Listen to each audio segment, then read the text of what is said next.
Sekejap perlahan.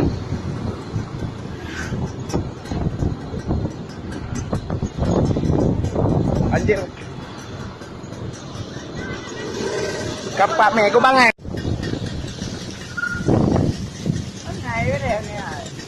Cái một cái gì á. Ít chừng mà mày. Nha. What's up bro?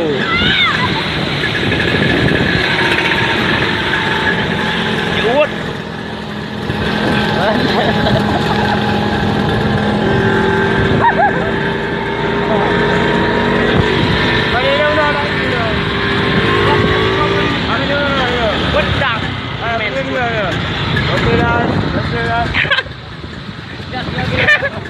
Oke guys, 2 kilo.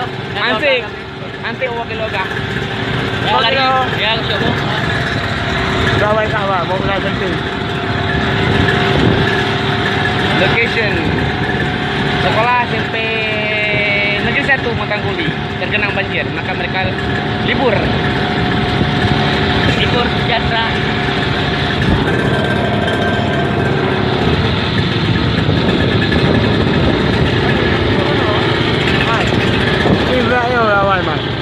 Oke, kita lihat ada bantuan.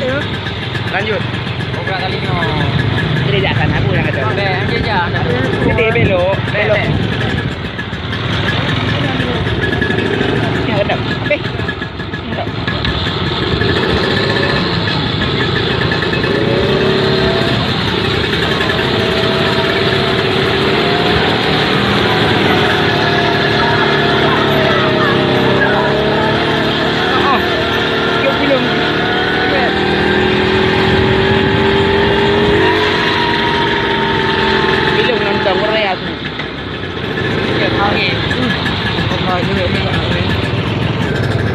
Sungai Keruto. Bantuan peninggi. Oh, ada skyboat. Kunci. Tolong buat ah. Ana, Hongop.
Jalan aspal, jalan menghubung antara Matangguli dan Sukun tergenang banjir.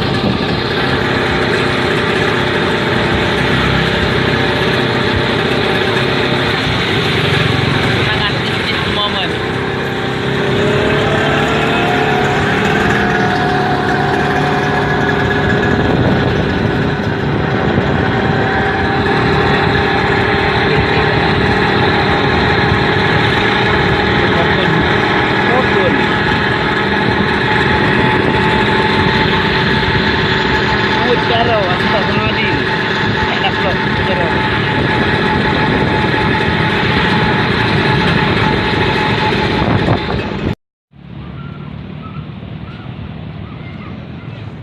Jangan banyaknya.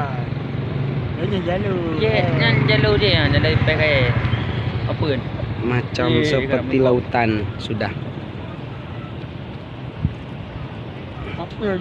Rekam juga bos dulu.